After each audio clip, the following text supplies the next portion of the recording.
Hello friend, welcome my YouTube channel. आप सभी का मेरे चैनल पे फ्रेंड स्वागत है। और आज हम आप लोगों के लिए हिस्ट्री का क्लास लेकर के आए हैं और ये आप लोगों की हर एक एग्ज़ाम्स के लिए बहुत ही इम्पोर्टेंट्स है फ्रेंड्स। पहले हम थ्योरी करेंगे, उसके बाद हम PYQ पे आएंगे। ठीक, तो आज मैं लेकर के आया हूँ फर्स्ट चैप्टर आधुनिक इतिहास का। ये भारत में यूरोपीय कंपनियों का आगमन है। तो आइए देख लेते हैं भारत में यूरोपीय कंपनियों का आगमन कब हुआ था, यूरोप में कब ये आए थे, इनका स्थापना कब हुआ था और भारत में इनका स्थापना कब हुआ था। ये पुर्तगाली देखते हैं। पुर्तगाली यूरोप में 1498 ईस्वी में आए थे और भारत में 1503 ईस्वी में आए थे। और ये डच हैं। डच 1602 ईस्वी में यूरोप में आए थे और 1605 ईस्वी में भारत में आए थे। अंग्रेज़ 1600 ईस्वी में आए थे और 1608 ईस्वी में भारत आए थे ये अंग्रेज़ लोग। और देख लेते हैं डेनिस कब आए थे। तो डेनिस 1616 ईस्वी में आए थे। यूरोप में इनकी स्थापना हुआ था और 1600 ईस्वी में भारत में भी इनका स्थापना हुआ था। तो फ्रांसीसी देख लेते हैं फ्रेंड्स। 1664 ईस्वी में इनका स्थापना हुआ था यूरोप में और भारत में 1668 ईस्वी में हुआ था। स्वीडिश देख लेते हैं 1731 ईस्वी में और ये स्वीडिश भारत में भी 1731 ईस्वी में ही आए थे। तो इसका नोट देख लेते हैं। आइए देख लेते हैं इसका नोट क्या है। नोट, जब 1453 ईस्वी में उस्मानिया साम्राज्य ने एशिया माइनर को जीत लिया और कस्तूनिया पर अधिकार कर लिया, जिससे स्थल मार्ग से हो रहा यूरोप और एशिया के पूर्व देशों के साथ व्यापार बंद हो गया था, जिस कारण व्यापार के लिए समुद्री मार्ग की खोज शुरू हुई। तो आइए देख लेते हैं इधर। भारत में प्रथम आने वाले और जाने वाले ही पुर्तगाली थे और पुर्तगालियों का मुख्य उद्देश्य था भारत में आने का मसालों का व्यापार और धर्म परिवर्तन। इनका सबसे मेन और सबसे मुख्य काम यही था। तो अभी आप लोग आके देखे ही थे, भारत में स्थापना इसका 1503 ईस्वी में हुआ था, यूरोप में भी। तो आइए देख लेते हैं। ये स्पेन का नाविक कोलंबस 1492 ईस्वी में भारत की खोज के लिए निकला था, लेकिन भटक कर अमेरिका चला गया और अमेरिका की खोज कर दी। पुर्तगालियों का आगमन अब यहाँ से देख लेते हैं। बार्थोलोम्यू डियास ने 1488 ईस्वी में उत्मासा अंतरीप का English cape of good hope है, इसकी खोज जो अफ्रीका का ये केप ऑफ गुड होप ये अफ्रीका का दक्षिणतम बिंदु है। और यहाँ देख लेते हैं 17 या 20 मई, यहाँ पे 17 या 20 मई 1498 ईस्वी को Vasco D gamma Sao Gabriel जहाज से अब्दुल मजीद गुजरात के मार्गदर्शक के काड़व बंदरगाह कालीकट केरल जा पहुँचा और यहाँ हिंदू शासक जमोरिन ने उसका स्वागत किया था। वास्को डी गामा का उपाधि जमोरिन कालीकट के राजाओं से व्यापार का एकाधिकार प्राप्त किया और मसाले लेकर देश लौट गया, जहाँ से उसे 60 गुना मुनाफा हुआ। और 1500 ईस्वी में पेड्रो अल्वारेज कैब्राल 13 जहाज़ों का बेड़ा लेकर भारत पहुंचा, लेकिन वह ब्राज़ील के तट पर पहुंच गया, जिससे कि अगर आप लोगों के एग्ज़ाम्स में ब्राज़ील की खोज किसने किया था ये पूछ लिया तो पेड्रो अल्वारेज कैब्राल थे, जो 1500 ईस्वी में इसका खोज किया था।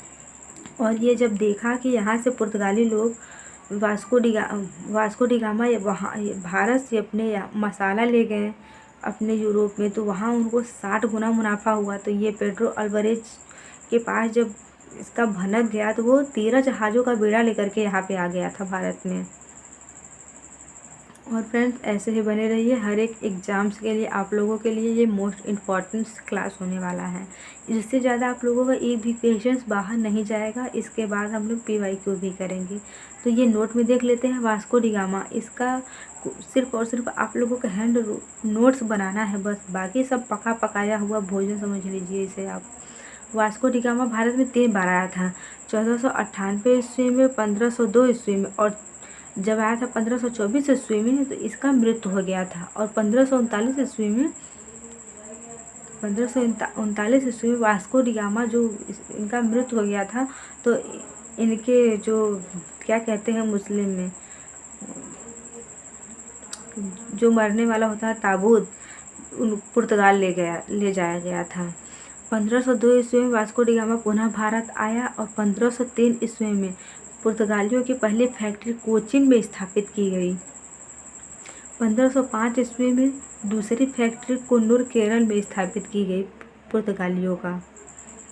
और पुर्तगाली वायसराय, अब आइए यहाँ से देख लेते हैं भारत में पहला पुर्तगाली पूछे या फिर गवर्नर या वायसराय बन करके कौन आया था, तो फ्रांसिस्को डी अल्मीडा थे। इसने ब्लू वाटर पॉलिसी, इसका हिंदी है शांत जल नीति, अपनाई थी। और देख लेते हैं ये मोस्ट इम्पॉर्टेंस है। 1508 ईस्वी में चौल का युद्ध हुआ था, जिसमें मिस्र गुजरात मुस्लिम की नौसेना पुर्तगालियों को हरा दिया था। और 1509 ईस्वी में मिस्र प्लस गुजरात की मुस्लिम नौसेना को पुर्तगालियों ने हरा दिया था। ये पेपर में बहुत तेज़ी से पूछा जाता है। पेपर अगर बहुत ज़्यादा ही टफ बनाएगा तो एग्जाम में यहाँ से ही क्वेश्चन आप लोग इसे पढ़ लेंगे तो एक भी क्वेश्चन आप लोगों का इससे बाहर तो जाएगा ही नहीं, पूरा 100% श्योर होके मैं कह रही हूँ। पूरा ये बुक का निचोड़ मैं आप लोगों को बता रही हूँ, चाहे घटना चक्र हो, चाहे जिस भी बुक का हो। इससे बाहर अगर आप लोग पढ़ लेते हैं, पूरे क्लास तक बने रहते हैं लास्ट तक, तो इससे बाहर एक भी क्वेश्चन आप लोगों का जा ही नहीं सकता है।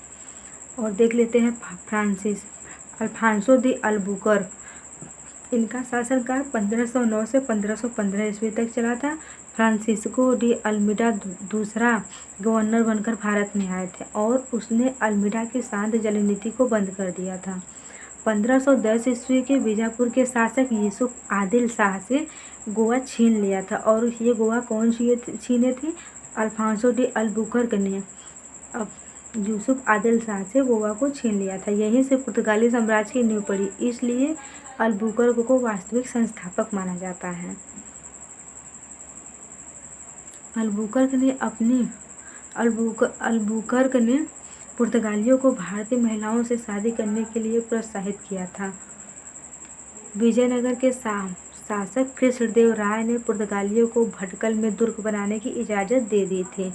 और 1511 ईस्वी में अल्फांसो डी अल्बुकर्क ने मलक्का और बाद में हारमुज पर कब्जा कर लिया था। अब आइए देख लेते हैं नीनो डी कुन्हा। ये बहुत तेज़ी से पूछे जाते हैं। 1529 से 1538 ईस्वी तक। 1530 ईस्वी में कोच्चिन की जगह गोवा को अपनी राजधानी बनाया था और सेंट थोमे तथा हुगली में पुर्तगाली बस्तियाँ बनाई थी।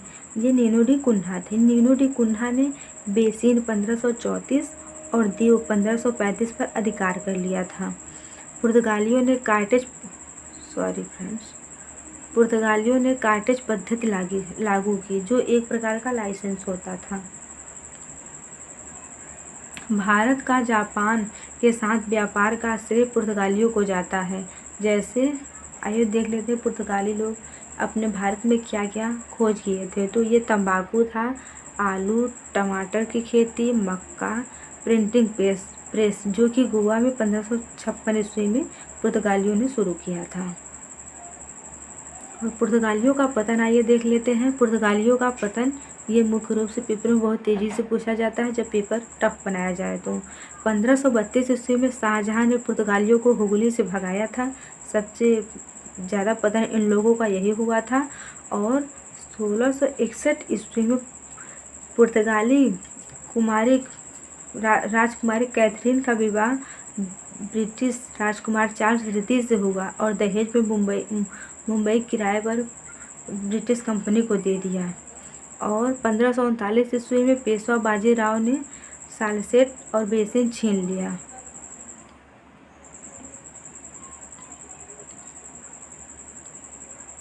और देख लेते हैं 1561 ईस्वी में गोवा और दमन छोड़कर दीव को पुर्तगाली अपने वतन चले गए थे। और ये देख लेते हैं पुर्तगालियों का पतन फिर से यहाँ पे दे दिया है फ्रेंड्स, दो बार मिस्टेक में दे दिया है। ये मुख्य कारण है धर्म परिवर्तन की नीति, स्पेन का पुर्तगाल पर कब्जा और ब्राज़ील पर अधिकार। पुर्तगालियों का ब्राज़ील पर अधिकार और डच ईस्ट इंडिया कंपनी का आगमन ये लोगों का सबसे ज़्यादा पतन का कारण था।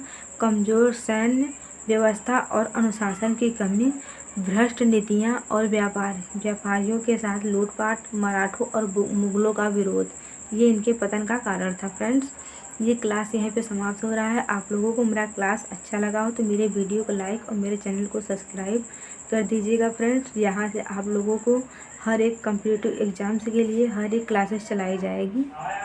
और